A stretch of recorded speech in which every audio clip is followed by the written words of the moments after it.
want to welcome everybody to our class today, Smart Jobsite Data, how using cost codes makes your business better. Really happy to have a full classroom, even the day before the conference. Thank you guys all for, the day before the show, thank you guys all for coming in and making time for this. I am a firm believer that in the construction industry that we are some of the best problem solvers on planet Earth, okay? We all get to take a set of plans, take conceptual design, and go deal with the reality of what that means out on a job site, which generally involves solving lots of problems, okay? So we're good. We established that we are all pretty good at solving problems, okay? But what we notice when we go into companies a lot of the time is that companies many times don't know what the problem is. Lots of times we're making the same decisions over and over and over again and doing things the way they've always been done just because. Okay? So it's a really weird, I want to call it weird, but a stark contrast between what you see out in the field, which is really good problem-solving capability, with sometimes what we see in the office, which is just doing things the same way they've always been done because we got in the habit years ago, and that's just what we do. Okay? Let's take another spin on this. Let's talk about baseball. Okay? Spring training's coming up pretty soon. I want to show you guys a little clip from the movie Moneyball, 2011 movie Moneyball, that will demonstrate a little bit about what we're talking about on just the doing things the way that they've always been done, just because that's the status quo. It's a movie about the Oakland Athletics and how they were able to change the way they were looking at things and the way they were gathering information and what the effect that had on them was. Okay? There were some drastic changes that had to be made, probably made a few people uncomfortable, but they got through it. And we're going to kind of show you that clip right here of what that is.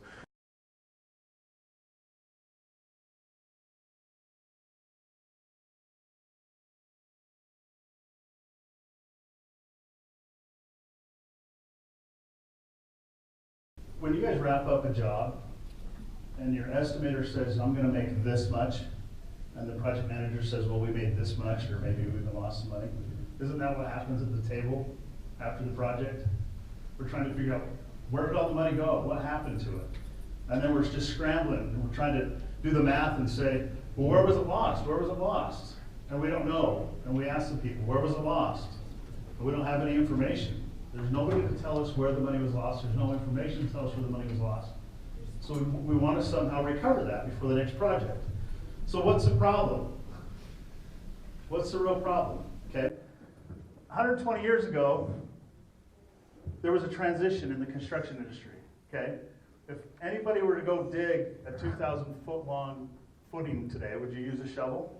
Would you use a 200 guys with a shovel? No, you'd go buy a trackhoe, wouldn't you? And you start digging the footings. Okay?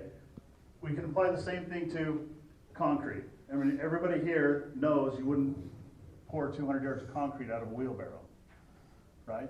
We're still using some of these antiquated processes, though, in the way we run our business.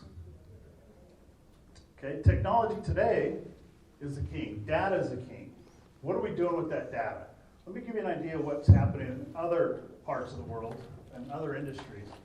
In the sports industry, just after this all went through, we've seen a big change in data. These sports teams are utilizing data. These were the top 5. We pulled this information from ESPN. These are the top 5 teams. You guys, maybe a couple of these are so-so, but we know they just won a World Series, right? Okay, and I realize the Patriots aren't on here, okay, and the Eagles aren't on here, but they were towards the top. But these are some top organizations. But data's done that in the sports world, and you guys see that. I mean, if you look at just the numbers to baseball anymore. It used to just be batting average, right? Now they've got OPS and OBS, and they've got all this other stuff, right? Well, we're seeing that same trend start to happen in the rest of the construction industry. Yeah, this graph here with the sports teams, it's pretty evident looking at that sports team slide who the good teams were. I mean, you notice one thing there, like the Spurs. Spurs are a small market team. Like, why are they always winning championships? It's data. The big market teams that you saw there, most of them were in New York, which is dumbfounding me. They have all the resources in the world, yet they don't win. Hopefully nobody here is from New York City. Probably won't like that too much. But yeah, that's the amazing thing there is that data in the sports world, there we go, data in the sports world has really changed things, and it's starting to do the same thing in construction. Okay? This graph here is pretty interesting when we dive into the data. This is a comparison of manufacturing versus construction. Manufacturing being obviously not the same, but a similar industry to construction, a lot of the same processes. Some of you may have heard, prefabrication is a really hot thing in construction right now. Kind of ties in with manufacturing. But this is the increases in productivity in manufacturing versus construction over basically the last 20 years. Okay? Let's go back to the start here and look at 1995 when we were equal. Anybody have any idea what big events happened in 1995?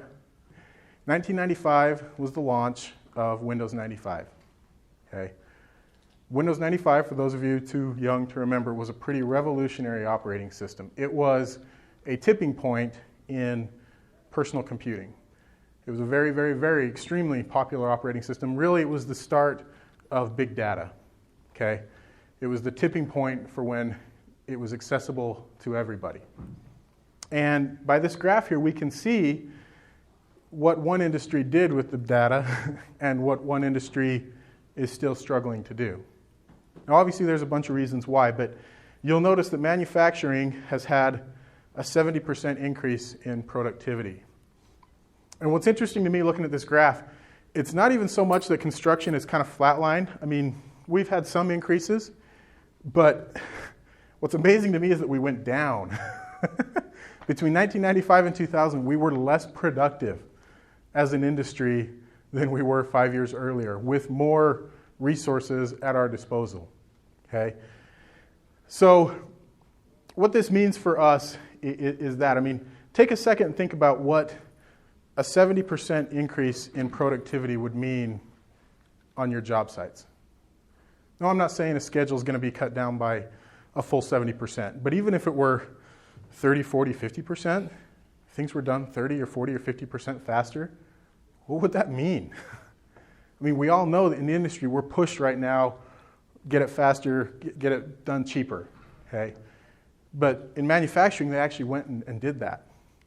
Construction, we're still kind of struggling to get there. We're realizing now modest gains, but we're not quite there. Okay? But the data is available. This slide here is a client of ours. We consult and do a lot with construction, technology and construction, and we have comparisons for what our clients do and the numbers that they do internally. And what we have found is that there can be a 30% increase in profit through properly using the data that's given to us in construction. There can be a 30% increase in 1 year. Okay. Now, we're all in January of the new year. I imagine a lot of you guys are just catching up from last year and starting to breathe from the busy year that you had last year, and you're just getting ready to go for the next year. In fact, I really appreciate a lot of you being here, because I imagine that you're here to find those new efficiencies. You're here to investigate and see what's out there. This is a great show for that. So over the next 12 months, is there any one single thing that you guys could do in your company to increase your profit margin by 30% without drastically increasing your overhead? I'm telling you that it's possible. We've seen it. We see it all the time. It's not necessarily new equipment. Maybe it is, like Troy was talking about, if you're still shoveling and using a wheelbarrow. But we have found that through looking at the numbers, we can increase that profit year over year by 30% through getting smart job site data. Okay. There's a reason for that, and I want to explain to you guys what that reason is. This is a theory, a bell curve, called the diffusion of innovation. It is, by definition, a way of analyzing how new technology and ideas are adopted in the world and at what rate. Okay? Let me go through and explain this to you. The innovators are, well, let me go back. It explains two things. It explains the process of adopting new technology, with the idea that, generally speaking, when you have new technology, it's going to be a little bit slower in adoption at first, and then it's really going to take off. Okay? but it also describes our habits as people.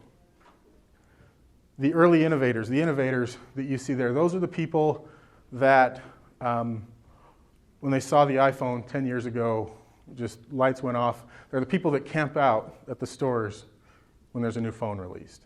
Okay, those are the innovative people, the ones that just are always have the latest and greatest before anybody else. The early adopters, these are the people that when that new phone or that new device comes out, they aren't camping out at the store, but they're going into the store the next week to pick it up. Okay? The early majority, those are the folks that see the technology, look at it, decide that it's really good and it could be really helpful, but probably wait for the price to drop. Okay, I would suspect that most of us in the room are probably at that phase, maybe not. And then over here we have the laggards. The laggards are basically your grandmother on a rotary phone. Okay, those are the people that are not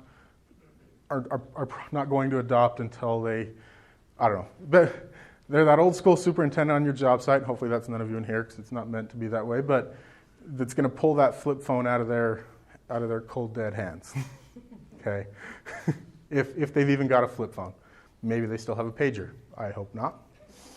It's possible. It's entirely possible though. But the diffusion of innovation helps us understand how the trends are going to go. And I am here to tell you today that in the construction industry, with the adoption of technology, we have hit this early majority phase. Okay, 5 years ago, we were not there. We were still hanging out in the early adopter phase. Okay, right now, we are in the early majority phase. The reason for that, honestly speaking, is that 90% of the guys, of your workers, have smartphones in their pockets. Not only do they have smartphones in their pockets, and that's up from 60% 5 years ago, not only do they have smartphones in their pockets, they know how to use them a lot more. Smartphones, if we were to go back here and look at this graph, smartphones are hitting the end of the late majority. I mean, we have hit what we call critical mass, which is, it's there. We all know that it's there, and it's just an accepted part of our world that smartphones are going to be there. Okay? We are on the downfall here, but what that has caused in construction is for us to be in the early majority section. Guys, do we understand these little devices in our hands, how powerful they are? This device right here is more powerful than your PCs were 15 years ago. And not only that, it's more useful.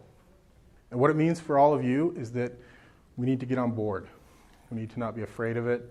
We need to not fear what it's going to be, because looking at the graph here is not going away. Okay? It's only going to continue upward until when it goes downward, that means that everybody's already adopted it. So it's only going to get more and more and more. We have seen a lot of software come into the construction industry. A lot of these companies, they've revolutionized various parts of the industry, and it is here, and it is coming. So we need to be on board with it and start accepting that that's what it is and get ahead of the game. So what Dustin's alluding to is that you have within your own smartphone the power to do a lot more than what you probably realize you can do, okay? There's data out there on your job sites that you can pull in, okay? I want to talk about that a little bit. Going back to what I was talking about earlier about, we bid a job and the estimator says, are you going to make X? And then we execute the job and the project manager says, really? Right? And then we go back and there's that battle, there's that constant battle between the estimator and the project manager, isn't there? Let me share with you the construction triangle, okay? We estimate, we execute, and then we evaluate. But what happens when work gets busy, or times like this when there's a lot of prosperity, we're so busy, we bounce from here to here and back, right? We don't ever have time to evaluate our jobs. Or if we do, we start to fudge the numbers a little bit, or we just make assumptions, okay? Imagine if we had the ability to evaluate our jobs, not just at the end of the project, but in real time, okay? So, when we estimate, What are we using to estimate our jobs? Okay, is it just a fuzzy, warm feeling? Are we just using a square foot price? Or do we have real numbers? What's the largest variable on the job? What's the largest variable on the job? Somebody give me an answer. Your labor, right? So where are we getting our labor numbers for our estimates? Okay? And when it's time to execute the job, does our project manager agree with those numbers? Does our superintendent know those numbers exist? Okay? And then when we're in the middle, or excuse me, when we finish the job, when we get to the end, do we take the time to evaluate it? And we're going to propose that we don't even need to wait till the end of the job to do this. We're going to show you how we can do this before the job is over. Okay? So out in the field, or excuse me, out in the construction world, we've got this triangle here. Out in the field, we've got all this data. And when I talk about data, I'm talking about what were you guys doing every minute of every day? What was the equipment doing every minute of every day? Where were they working? How efficient were they? And sometimes, where were they, right? Were they at the job or were they not? Okay? All the information is there. How do we get it back to the office? How do we get that information back to the office? Let me show you some. I'm going to go back to the sports theme. Okay? Let me show you. This is, I love this. This is Aaron Rodgers using data in real time.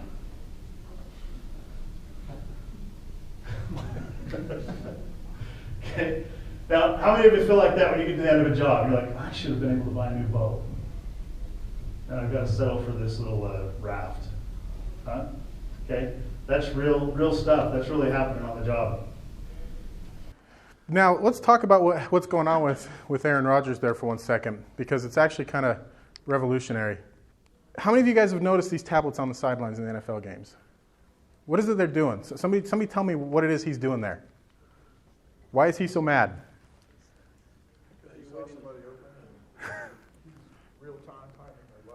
Right. Today in the NFL, when those guys walk off the field, when that quarterback walks off the field, he grabs his tablet and watches the plays that just happened on the field.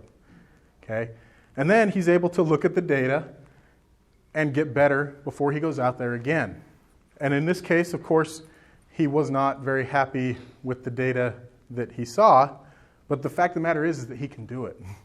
Okay, that's the world we live in. It's a change of mindset.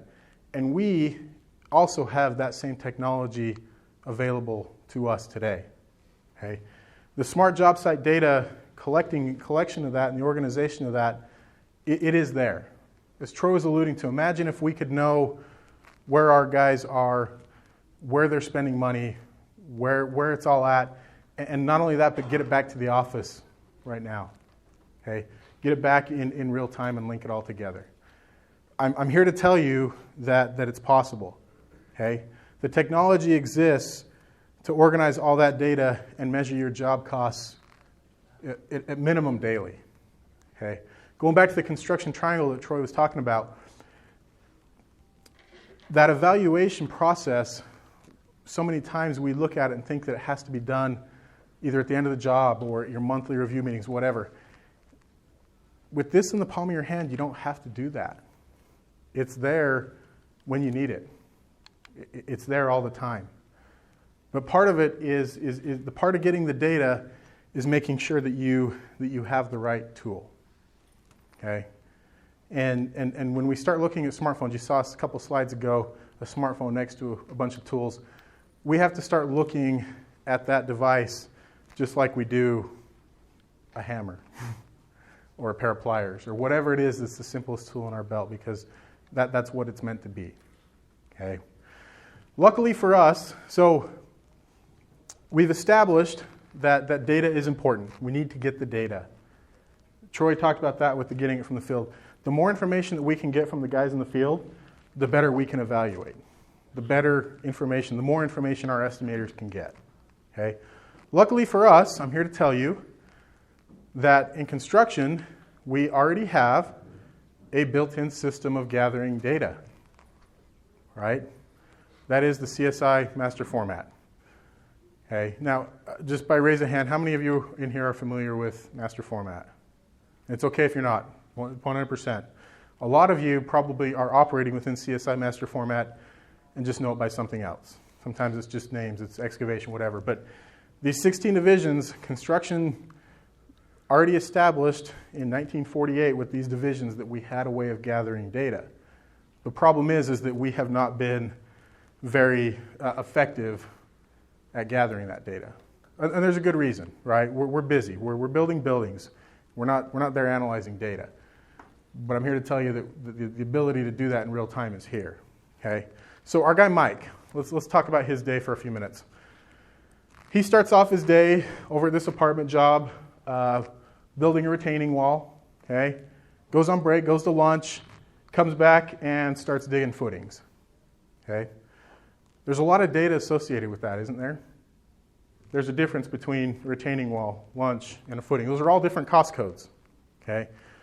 But when it's today, what we see a lot, when it's time to gather that vital data that we need to estimate better, to evaluate better, what is it that we get from Mike? Usually, you get something that looks like that. Okay? Excavation, 8 hours, Mike. Okay? It's not broken out. It's not any different. It may be on a daily report. It may be on a time card. A lot of times, from what we see, from our vantage point, we don't even see this at the end of the day. If you guys are doing this at the end of the day, I applaud you. A lot of times we see it at the end of the week, and we see a lot of guys looking back and going, oh yeah, what was I doing last Friday? Oh yeah, excavation, 8 hours. Great. Yeah, that's it. Okay. Is that the right way to go about it? Not with the technology that we have. There can be more. We need to be measuring that and measuring that better. So I want to make 2 points here that are I feel are really important. Number one, we need to instill in our guys that they need to give us that data. They need to help us gather the data and understand why we need that. Okay? So, one, we need to let the numbers tell the story. If there's one thing that you guys take away from this presentation today, it's that point right there. Let the numbers tell the story. And when I say that, I mean for better or worse. Let the numbers tell the story of what happened on the job. Okay? But the second point I want to make, one, we need to get the data from our guys, but two, we also need to let it be real data. Okay? Cost codes are the medium by which we can measure this data. The cost codes don't care about our budget. Okay? Let me tell you guys a little story. So when I was a young PM, I used to get a project, and it would already have a budget filled in for me, an estimate. The estimate was all done properly. I always really appreciated that. My job was then to go execute and basically fill out those budgets and make sure that the job made margin, right? But what happened? So back to our first point, one, the data that I got from the field was rarely accurate, okay? So it was almost never real data. And the second point is that we all cared about the budget, probably too much, okay? I vividly remember sitting in project review meetings with my superior, and he would pull out my budget sheet, get a ruler, and he would just go down, and every one in the last column that had a budget overage, put an underline under it, and then he'd look at me and go, why's your foundation labor over? And it wasn't in a constructive way like, hey, why is your foundation labor over? Let's talk about it. It was, why the hell is your foundation labor over? Don't do that next time. Is that the right way to look at it, though? I'm telling you, no. The way we need to look at it, going back here, let the numbers tell the story. So we need to teach our guys that the numbers need to be as real and as accurate as possible. But on the other side, we need to teach management that the cost code doesn't care about the budget. In my case, I would always get there and he'd say something like that, why the hell is the foundation labor over? Not ever noticing that the footing labor was significantly under. Okay? So, anybody have any idea what would happen the next meeting? Magically, the foundation labor was at budget, and magically the footing labor was also at budget. Hey, everybody's happy. The meeting's less painful. I don't get reamed out. Job still makes money. But I'm telling you, that's not the right way to look at it. Okay? We need to be real sticklers. That's not the best word. We really need to instill in our people that getting accurate data is key, but also don't fudge the numbers. Okay? If it goes over, although it may lose the project money, it's okay. We got to understand why it went over. And not necessarily in a way that Troy, we were showing that clip there where they're sitting around a room. One of my favorite lines from that movie we watched from that clip there was, well, he's a great hitter. And Billy Bean says, well, then why doesn't he hit? Okay? It's true, you know. Oh, the job didn't make money because of this and this and this. Well, why not? Why didn't it make money? The data needs to be our compass, as it were. Okay? It needs to be the thing that directs how the job goes and why. And again, to reiterate that, don't be afraid of things going over. Teach your management that it's okay. It's not okay that the job lost money, don't get me wrong, but that it's okay. The data just needs to be real. We can't do anything if we don't have real data. Okay? So let's go back to Mike's day here. Okay? What Mike really should be doing when he starts that retaining wall is documenting it in as real time as we can get it. If it's not possible to get it in real time through technology, fine, do it at the end of the day. But I'm here to tell you that the real time is going to be more accurate. Instead of Mike saying he's there at 7, it's probably going to be more like 7:08, right? But not only do we need to capture his time, but we need to get these specific data points, okay, from our guy Mike. We need to know which project he's on, which cost code he's working under, what piece of equipment he's on, and also a description of his work, okay? Because the great thing about the technology is that no matter what technology you're using, whether it be an app, whether it be your ERP or accounting solution or your project management software, if you can get all these data points, they'll link it all back together and let you look at it. They will give you the information so that you can see why you're making and losing money, okay? So Mike should be documenting exactly when he starts and giving you all the data that you can get from him. He should be documenting when and where he's going on lunch, just for integrity. You know what, he's taking a half-hour lunch if he says he is. And then when he starts the footings in the afternoon, we also need to be documenting that and differentiating our time. Okay? That's the big thing, is helping your guys understand where we need to differentiate the time and why, and for what purpose. Okay? So to Dustin's point, Dustin's talking about this culture shift that we want to have in our companies, okay? I had a customer that I consulted with, this was probably about 4 months ago. We presented him this cost code process, how to do this, how to measure this data. And about 2 months into it, he called all pissed. I mean, he was not nice, right? He called all pissed off in our office. And so I finally got on the phone with him and I called him and I said, hey, what's going on? He gave me an earful. And I said, so you're telling me that you want me to fix your guys? And he said, no, that's not what I said. I said, well, you're telling me that you're doing all this, but the guys aren't doing it. And he said, yeah, that's what I'm saying. I said, don't tell me to fix your guys. I'm telling you how to do it. It's your responsibility to create a culture where your employees are part of the process. Okay? And, of course, he said a few more F words and got off the phone. And then 2 weeks later, I checked, and he was still doing what we did, and things were getting better. And 4 weeks, better. And now it's been 2 months since he cussed me out, and he's doing very well right now, which is really cool because he taught his employees, he had that culture shift within his company. Going back to the construction triangle here, he now has that information for his estimators, for his project managers, for his owners and his partners, okay, and his accounting and payroll team. Now you're saying, well, what information are we talking about? We're talking about, going back to just that little display that Dustin had Mike's day. It used to be turned in as just 8 hours excavating. Now we know that it was 4 hours of a retaining wall and 4 hours digging a footing. What does that do now for your bid? Think about that schedule of values. How many of you fill out a schedule of values? Not just to turn in for the bid, but how many have actually used that schedule of values as part of your bid? Okay, do you have those individual line items? Okay, if you were just to pull Division 3, how many different line items are there under Division 3? Anybody have an idea? There's a lot, right? There's a lot.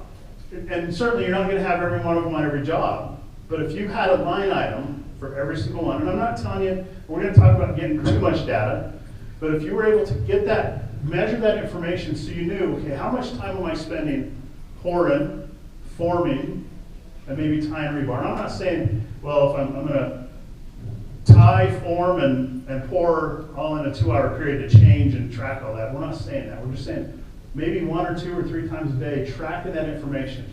Knowing what your equipment's doing, okay? I see customers all the time, and they do the equipment chase. Hey, so-and-so, where's this piece of equipment? I don't know, and so-and-so had it. Okay, well, then they call him. Hey, where's this piece of equipment? I don't know, so-and-so had it. Okay, we go through this equipment chase. We go through the same thing with our information with payroll, okay? If our estimators have good data to estimate with, how much better is their estimate going to be? Okay? If our project managers can use that data now, and they can manage it, not just at the end of the project, but on a daily basis. How many of you get through Thursday, and then you're hoping Friday you don't have a bunch of overtime? They hit the schedule, they got us done what we needed to, but we're thinking, do we have overtime or not? How many hours does everybody have? And everybody's gathered around the truck, right? Hey, how many hours did you have, Dustin? I don't know. 12. Minimum been 12. And all of you know the whole hood of the truck, right? On Monday morning, everybody's, hey, Joe, what was your time? Okay, we see a lot of that, all right? Our estimators need that information. Our project managers need to be daily measuring this stuff. And this data, pulling this data in like we can. Owners and partners, you have a tool now that you can hold people accountable all through your organization. Through your entire organization, you can hold people accountable. And what I love best is the accounting and payroll team, now they can manage cash a little bit better. You're not waiting for paychecks to come in to say, okay, this is how much we spend on payroll. It's the other way. We know how much we're going to anticipate to spend on payroll. You get your draws once a month, right? And if by the way, the government opened back up. If the government shut down and you're on a big Davis Bacon job, you're not going to get any money, right? You get your draws once a month. You got to manage your cash for at least 30 days, maybe 60 days. Okay? We're giving you a tool that's going to let you project forward and help you manage your cash. Okay? So a couple things, a couple tips as you go through this process. One, we talked about it. You have to track daily. Okay? This isn't, and when I say daily, I'm not saying we're going to work the whole week and then fill out our time cards. We need to know what our crews are doing daily. And that information should be reported back to the office on a daily basis. And it should be in a format so that when a project manager reads it, he knows what it says. He knows where his budget is. Okay? Next, we need to educate the employees. Like I told you that story. Create a culture. Help them understand that. How many of you, in all sincerity, I want a sincere raise of hands. If you're making more money, how many of you are going to give your employees more money? Okay? Doesn't that feel good to do that? And if you're losing money, how many of you are going to start lowering wages, right? What happened in 2010, 2011, 2009? Okay, we saw wages. The market I'm in, we saw wages for journeymen go from 25 to 18 because everybody was bidding, and so we're just pushing wages down. Okay, just a few years prior, wages were just increasing. Everybody's, yeah, I'm happy to give you more money. We're making a lot of money, right? Make your employees partners. And if they don't want to be partners, let them go somewhere else. And I know it's hard to find labor right now, but I promise you, you're going to get more out of the good employees than worrying about that one bad. Okay? Now, this is going to make your company money, and it's going to make them more money. Okay? Now, what are we using the data for? We want to teach them what you're using that data for. You're using that data for better bidding, for better project management. All they have to do is track their time, which they're all doing anyways, right? Some of them, you guys, we talked about it. Some of you have paper time cards, a format. I've seen many companies where I go in and the employees will just have their little notebooks. Those little notebooks are about that big, and they just write their daily hours down. They're doing it anyways. And this takes us back to this diffusion of innovation. The construction industry is right here. And I want you guys to think about this back your last major equipment purchase, the last time you thought, okay, I'm going to drop 50 grand on a piece of equipment, or I'm going to drop 100 grand on a piece of equipment. Where were you in this process? Okay, I remember about 15 years ago, no, I guess it's probably about 20 years ago, I flew out to Tennessee to meet a company because there was the new equipment I had to have. And I was like, I ain't buying that, I ain't buying that. I had a couple competitors that had it, and I had to have it because it was cool, but I saw the price tag and I didn't want it. Well, I went out there and he convinced me to do it. Best investment I ever made. Okay, I made my money back that year easily. It was a great investment. By the way, that was when George W. was given all those great tax breaks for buying, the 179 deductions. This is where construction is right now in technology. But we've been there in every other thing out there. You guys go out there on that show floor and you're going to see new stuff, new technology. And I'm not just talking software. I'm talking everything, whether it's an excavator or a reach lift or a trowel. Okay, they all go through this. Some of you are late, some of you are early. This is a group that experiences the most success. Okay.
All right, well, ladies and gentlemen, thank you so much. We appreciate you making time for this. Enjoy the week. Go grab you a t-shirt. I don't know if I'm going to go grab a t-shirt.